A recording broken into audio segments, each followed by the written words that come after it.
Friends Pandian so serial next episode ஒரு நேரம் review பார்க்கலாமாங்க. அப்பத்தாவும் மயில் பற்றின விஷயத்தெல்லாம் எல்லாமே சொல்லிட்டுறாங்க பழனிவேலுக்கு.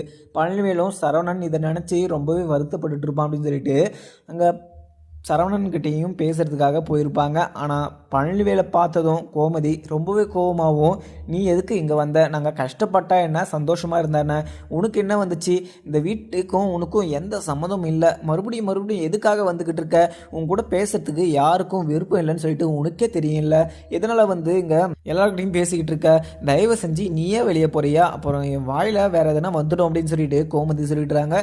ரொம்பவே ஃபீல் பண்ணி அழுதுகிட்டே எங்கள் பழனிவேலும், அக்கா நான் அந்த நடந்த விஷயத்துக்கு நான் ரீசன் சொல்ல வரல, ஆனால் சரவணன் இந்த விஷயத்தினால ரொம்பவே கஷ்டப்பட்டுட்டு இருக்கான், அதனால நான் ஆறுதல் சொல்லலான்னு சொல்லிட்டு அடிச்சு பிடிச்சி ஓடி வந்தா, நீங்கள் இது மாதிரி சொல்கிறதுனால எனக்கு ரொம்பவே கஷ்டமாக இருக்குக்கா, நான் எனக்கு எவ்வளவோ பார்த்தினா கஷ்டம் நடந்து அப்படி இப்படின்னு சொல்லிட்டு அந்த கடை விஷயத்தில் நான் தப்பானவனா ஆயிட்டேன்.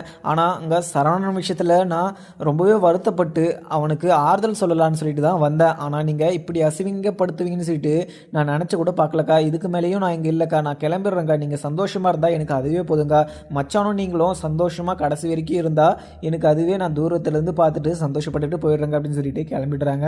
இந்த போகிற வழியில் பழனிவேலும், அக்கா போய் இது மாதிரி பேசுகிறாங்களே, நான் என்ன சரவணனை போயிட்டு பார்த்து பேசிட்டு வரலாம் அப்படின்னு சொல்லிட்டு தான் போனேன், ஆனால் அக்கா எனக்கு கொஞ்சம் கூட பார்த்தீங்கன்னா பாசம் இல்லாத மாதிரியே அவங்களுக்கு என்னை பார்க்குறதுக்கு கூட விருப்பம் இல்லாமல் என்னை வீட்டை விட்டு வெளியே போக சொல்கிறாங்க, இங்கே நல்லதுக்கு எதுக்குமே காலம் இல்லை போல் அப்படின்னு சொல்லிட்டு பழனிவேலுமே யோசிச்சுக்கிட்டு வந்துடுறாரு. அதுக்கப்புறம் சக்திவேலும் அங்கே வீட்டுக்குள்ளேருந்து வரதையும் பார்த்துட்றாரு பழனிவேலை. உடனே பழனிவேலும் பார்த்துட்டு, ஐயோ இவங்க வேற பார்த்துட்டாங்களே, என்ன சொல்கிறதுன்னு தெரியாமல் அங்கே தயங்கி நடந்து வந்துக்கிட்டு இருக்காரு பழனிவேலும். அதுக்கப்புறம் சக்திவேல், ஏண்டா பரதேசி பாண்டியன் குடும்பத்தை நீ பார்க்காம இல்லைனா உனக்கு தூக்கம் வராதா, உனக்கு கடை வச்சு கொடுத்தேன் பார்த்தீங்களா, என்ன செருப்பால் அடிக்கணும், எதுக்காக அங்கே போயிட்டு இருந்த அப்படின்னு சொல்லிட்டு அங்கே சக்திவேலுமே கேட்குறாங்க. உடனே எங்கள் பழனிவேலும், ஆனால் அது இல்லைண்ணா, அங்கே சரவணனுக்கு இவ்வளோ பெரிய அநியாயம் நடந்திருக்கு, அதனால் பார்த்து கொஞ்சம் ஆறுதல் சொல்லிட்டு வரலாம் அப்படின்னு சொல்லிட்டு போனேன் அப்படின்ற மாதிரியுமே சொல்லிட்டாங்க பழனிவேல். அதுக்கப்புறம் சக்திவேலும், ஏண்டா பழனி, அவங்களுக்கு கஷ்டம் வந்தானே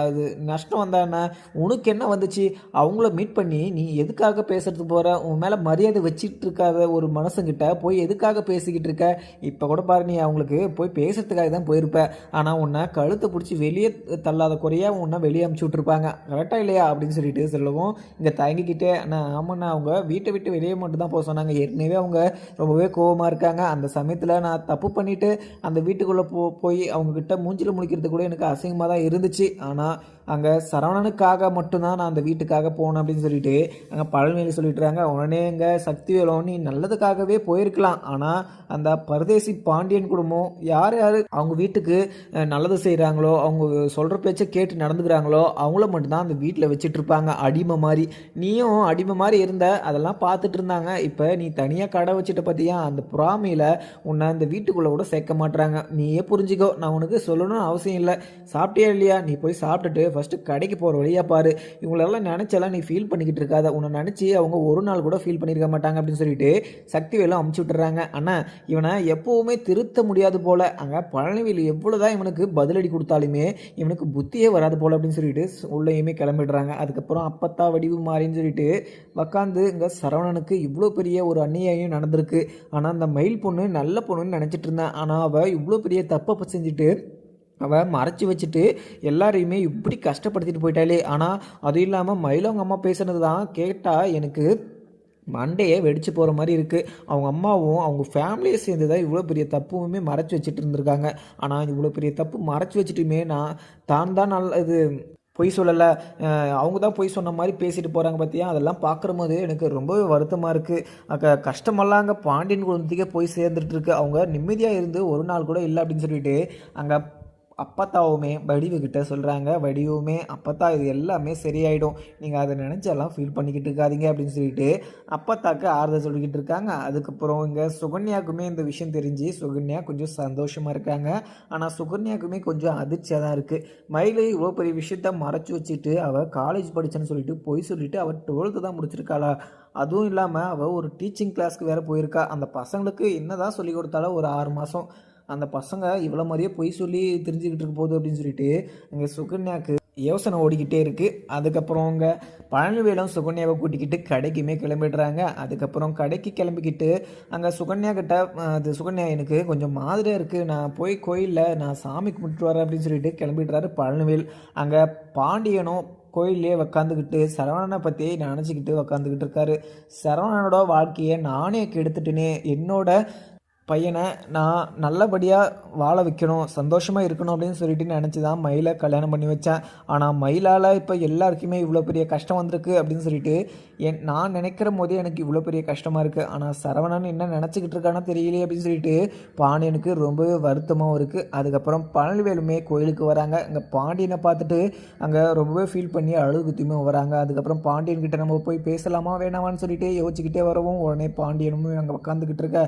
அதுக்கப்புறம் அங்கே பழனிவேல் போட்டு மச்சான் மச்சான் எப்படி இருக்கீங்க மச்சான் அப்படின்னு சொல்லிட்டு அங்கே பழனிவேல் கேட்குறாங்க. உடனே நீ எதுக்குடா என் கூட வந்து பேசுகிற, நீ என்கிட்ட பேசுகிறதுக்கு தகுதியானவனே இல்லை அப்படின்ற மாதிரியுமே அசிங்கப்படுத்துகிறாங்க. அதையும் மீறி இங்கே பழனிவேல் அது மச்சான் நான் உங்ககிட்ட ஒரு முக்கியமான விஷயம் பேசுகிறதுக்காக தான் வந்தேன், என்ன மன்னிச்சுக்கோங்க மச்சான் அப்படின்னு சொல்லிட்டு கை கூப்பி இங்கே மன்னிப்புமே கேட்குறாங்க. ஆனால் பாண்டியன் நீ வந்த விஷயத்த சொல்லிட்டு டக்குன்னு கிளம்புற வழியை பாரு, உங்க கூட பேசுகிறதுக்கெல்லாம் எனக்கு நேரம் இல்லை அப்படின்னு சொல்லிட்டு பாண்டியனுமே சொல்லிடுறாங்க.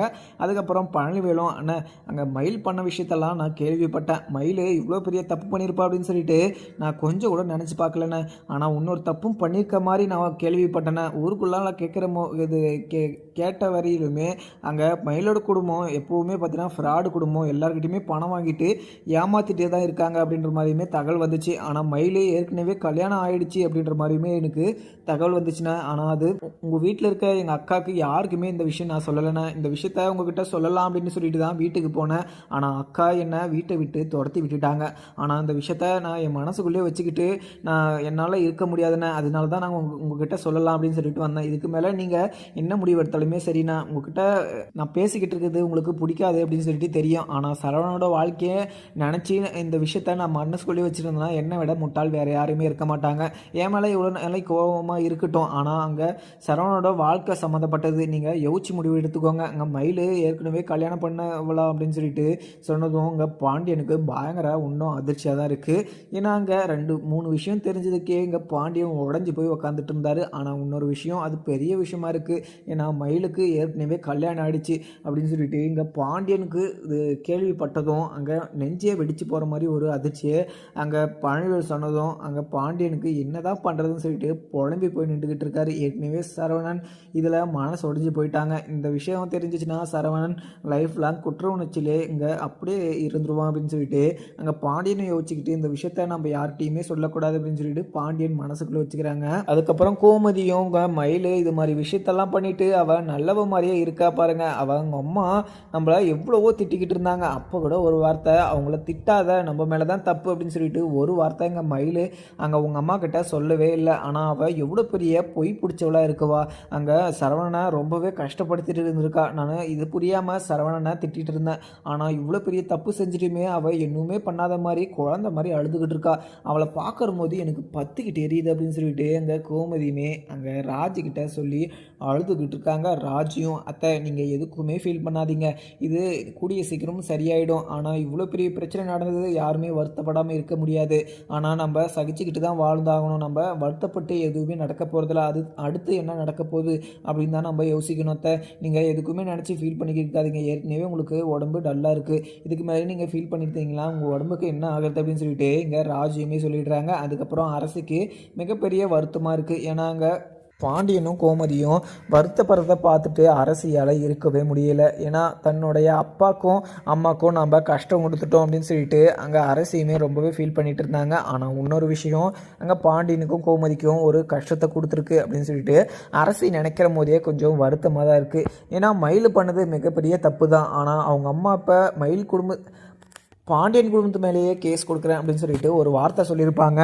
அப்போ மயில் சைலண்ட்டாகவே இருந்திருப்பாங்க. ஏன்னா அப்போ எந்த தப்பும் பண்ணாதவங்க இங்கே கேஸில் மாட்டி ஜெயிலுக்குள்ளே இருக்கணும் அப்படின்னு சொல்லிட்டு மயிலுமே யோசிச்சு அங்கே சைலண்ட் ஆகிடுறாங்க. ஏன்னா அந்த குடும்பத்துக்குள்ளே சேர்ந்து நான் சந்தோஷமாக வாழணும் அப்படின்னு நினச்சேன்னா நான் இந்த கேஸை கொடுத்து தான் ஆகணும் அப்படின்னு சொல்லிட்டு மயிலுமே சைலண்ட் ஆகிறாங்க. ஆனால் மயில் பண்ணுறது கொஞ்சம் கூட பார்த்தீங்கன்னா சரியில்லைன்னு தான் சொல்லுவேன். ஏன்னா கோமதி எவ்வளவோ பார்த்து அங்கே மயிலை இது நல்லா தான் பார்த்துக்கிட்டு இருந்தாங்க. ஆனால் மயிலுக்கு கொஞ்சம் கூட பார்த்தீங்கன்னா மனசாட்சி மனசாட்சி இல்லாமல் அவங்க அம்மா சொல்கிறதெல்லாம் கேட்டுக்கிட்டு ஃபஸ்ட்டு கல்யாணம் நடக்கிற போதே அவங்க அம்மா சொல்கிற பொய்யெல்லாம் சொல்லி இந்த வீட்டுக்கு கல்யாணம் பண்ணிட்டு வந்தாங்க.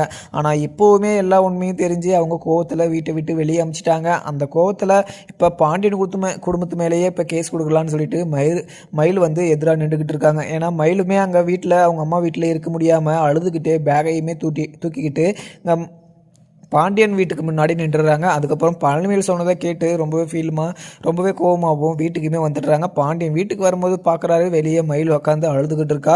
அங்கே பார்த்துட்டு, நீ எதுக்கு வந்த, இங்கெல்லாம் இருக்காத, உன் மூஞ்சை பார்க்கறது கூட எனக்கு அருவருப்பாக இருக்குது, நீ இன்னும் என்னென்ன பொய் சொல்லி வச்சிருக்கு எனக்கு தெரியல அப்படின்னு சொல்லிட்டு சொன்னதும் அங்கே மயிலுமே, மாமா நான் இந்த 2 பொய்யை மட்டும் தான் சொன்னேன், வேறு எந்த பொய்யுமே சொல்லலை மாமா, என்னை மன்னிச்சு இந்த வீட்டுக்குள்ளே ஏற்றுக்கோ மாமா, நீங்கள் என்ன சொல்கிறீங்களோ நான் அதை கேட்குறேன் அப்படின்னு சொல்லிட்டு அங்கே மயிலுமே ரொம்பவே ஃபீல் பண்ணி அழுதுகிட்டு இருக்கா. அதுக்கப்புறம் பாண்டியனுமே, நீ இதுக்கு முன்னாடி என்னென்ன பொய் சொல்லிட்டு அதை மறைச்சி வச்சுட்டு இருந்தியோ அதே மாதிரி இன்னும் தெரியாத பொய்யெல்லாம் நீ மறைச்சி வச்சுக்கிட்டு இருக்க, இப்போவுமே நீ அந்த பொய்யை மறைச்சி வச்சுக்கிட்டு இருக்கணும் அப்படின்னு சொல்லிட்டு தான் நினச்சிக்கிட்டு இருக்க, நீ இதுக்கு மேலேயுமே உன்னை நம்புறதுக்கு நான் தயாராக இல்லை, உன்னை பற்றி எல்லா டீட்டெயிலுமே எனக்கு தெரிஞ்சிருச்சு அப்படின்னு சொல்லிட்டு பாண்டியனுமே உள்ளே போயிட்டு கதவுமே சாத்திக்கிறாங்க. கோமதி இவ எதுக்குங்க வெளியே நின்றுக்கிட்டு இருக்கா, அவளை துரத்தி அடிக்க வேண்டியது தானே அப்படின்னு சொல்லிட்டு அங்கே கோமதி கிட்ட இங்கே பாண்டியனுமே சொல்லிட்டுறாங்க. உடனே இங்கே அரசி ராஜின்னு சொல்லிட்டு 2 பேரும் நின்றுக்கிட்டு இருக்காங்க. உடனே அவங்க அண்ணி வெளியே இருக்காங்களா, அங்கே அவங்க இங்கே இருக்கவே கூடாது அப்படின்னு சொல்லிட்டு ரொம்பவே கோபமாகவும் கோமதி வந்து கழுத்து பிடிச்சி வெளியே தள்ளி விடுறாங்க. இங்கே உன்னை யார் இருக்க சொன்னது, உன்னை உங்கள் அம்மா வீட்டுக்கு தானே இப்போ சொன்னேன், இங்கே உனக்கு என்ன வேலை, இதுக்கு மேலேயும் உங்களுக்கும் எனக்கும் எந்த சம்மந்தம் இல்லை அப்படின்னு சொல்லிட்டு எங்கள் கோமதியுமே ரொம்பவே கோபமாகவும் அங்கே மயில்கிட்ட பேசிக்கிட்டு இருக்காங்க. அதுக்கப்புறம் அங்கே பக்கத்துலேருந்து ஒரு அக்கா அங்கே மயில் உங்கள் அம்மாவுக்கு கால் பண்ணி உங்கள் பொண்ணை கழுத்து பிடிச்சி வெளியே தள்ளிட்டு இருக்காங்க, உங்கள் பொண்ணை நீங்கள் கூட்டிகிட்டு போலையா அப்படின்னு சொல்லிட்டு அந்த அக்காவுமே சொல்லிடுறாங்க. அதுக்கப்புறம் அவங்க அம்மாவுமே ரொம்பவே பதட்டமாகவும் மாணிக்கமாக கூட்டிக்கிட்டு அங்கே பாண்டியன் வீட்டுக்குமே வரும்போது மயிலவங்க அம்மாவுமே ஒரு யோசனை ஓடுது. ஏன்னா இப்போ நம்ம கேஸ் கொடுத்து என்னோட பொண்ணை வீட்டை விட்டு கழுத்தை பிடிச்சி வெளியே தள்ளுறாங்க, கட்டி கொடுத்த வீட்டில் அவங்க நிம்மதியாகவே வாழ வைக்கல, வரதட்சணை குடுமையில் அவங்க எங்கள் பொண்ணை சித்திரவதை பண்ணிக்கிட்டு இருக்காங்க அப்படின்னு சொல்லிட்டு நம்ம ஒரு கேஸ் கொடுத்து போலீஸவே கையோடு கூட்டிகிட்டு போயிடணும், இப்போ கூட்டிகிட்டு போனால் தான் அவங்கள ஒரு வழிக்கு கொண்டு வர முடியும் அப்படின்னு சொல்லிட்டு அவங்க அம்மா யோசிச்சுக்கிட்டு போலீஸ் ஸ்டேஷனுமே கிளம்பிடுறாங்க. அதுக்கப்புறம் அவங்க பாண்டியனுமே அதை மனசுக்குள்ளே வச்சுக்கிட்டு அந்த இது பழனிவேல் சொன்ன விஷயத்த எல்லார்ட்டையுமே நம்ம சொல்லி தான் ஆகணும்.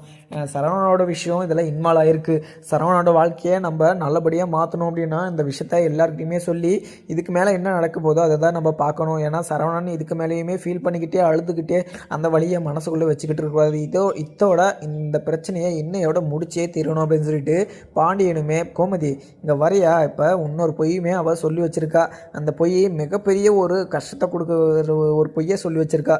அதுவும் இல்லாமல் மயில் ஏற்கனவே கல்யாணம் ஆயிடுச்சான், அந்த கல்யாண விஷயத்த அவங்க அம்மாவும் அவங்க அப்பா எல்லாருமே நம்மக்கிட்ட ஏமாற்றி 2வது கல்யாணத்தை இங்கே சரவணனம் பண்ணி வச்சுட்டாங்க அப்படின்னு சொல்லிட்டு சொன்னதும் கோமதிக்கு, என்னங்க சொல்லிக்கிட்டு இருக்கீங்க, இந்த விஷயத்த இங்கே மயில் இந்த விஷயத்த சொல்லவேலையே, இந்த 2 விஷயமும் தெரிஞ்சியுமே அந்த விஷயத்த மறைக்கணும்னு சொல்லிட்டு அவங்க எவ்வளோ பெரியெல்லாம் பொய்யெல்லாம் சொல்லி வச்சுருக்காங்க. சரவணனுக்கு இந்த விஷயம் தெரிஞ்சிச்சுன்னா சரவணன் ரொம்பவே ஃபீல் பண்ணி மனசு உடஞ்சி போயிடுவான் அப்படின்னு சொல்லிட்டு கோமதிக்கு ரொம்பவே வருத்தமாக தான் இருக்குது. ஏன்னா மயில் அவ்வளோ பெரிய தப்பு செஞ்சுட்டு அழுதுகிட்டு தான் இருக்காங்க. ஏன்னா இப்போ எல்லார் மேலேயும் பாசம் வச்சது உண்மைதான், ஆனால் அவங்களுக்கு மிகப்பெரிய ஒரு கஷ்டத்தை கொடுத்ததும் உண்மை தானே அப்படின்னு சொல்லிட்டு இங்கே மயிலுக்கு கொஞ்சம் கூட பார்த்தீங்கன்னா புரியவே மாட்டுது. நம்ம அந்த வீட்டுக்கு போய் சந்தோஷமாக வாழணும் அப்படின்னு சொல்லிட்டு தான் நினச்சிக்கிட்டு இருக்காங்க. ஆனால் அது கடைசி வரைக்கும் நடக்க போகாது அப்படின்னு சொல்லிட்டு இங்கே மயிலுக்கு கொஞ்சம் கூட பார்த்தீங்கன்னா புரியலை. ஏன்னா இங்கே மயில் அந்த வீட்டுக்கு போகணும் அப்படி அந்த ஒரு குறிக்கோளாக தான் இருக்காங்க. அதுக்கப்புறம் அங்கே பாண்டியன்கிட்ட பேசிட்டு பாண்டியனுமே கடைக்கு போயிடுறாரு. கடைக்கு போயிட்டு அங்கே பாண்டியனை பற்றி யோசிச்சுக்கிட்டு இருக்காங்க. எப்போவுமே அங்கே கடை சாத்திக்கிட்டு இருக்க மாட்டாங்க, இப்போ திடீர்னு சாத்துறாங்க அப்படின்னு சொல்லிட்டு எனக்கே ரொம்பவே சந்தேகமாக இருந்துச்சு. ஆனால் மயில் இது மாதிரி ஒரு விஷயத்த பண்ணிவிட்டு அவள் நல்லாவே இருக்க மாட்டாள். சரவணன் எவ்வளோ நல்ல பையன், அவனை கல்யாணம் பண்ணிட்டு வந்த அவள் சத்தியமாக நல்லா இருக்கவே மாட்டாள் அப்படின்னு சொல்லிட்டு சாபம் விட்டுக்கிட்டு இருக்காங்க பழனிவேலும். ஏன்னா பாண்டியன் குடும்பத்து மேலே மிகப்பெரிய ஒரு மரியாதையும் அன்பும் வச்சுக்கிட்டு இருக்காரு பழனிவேல்.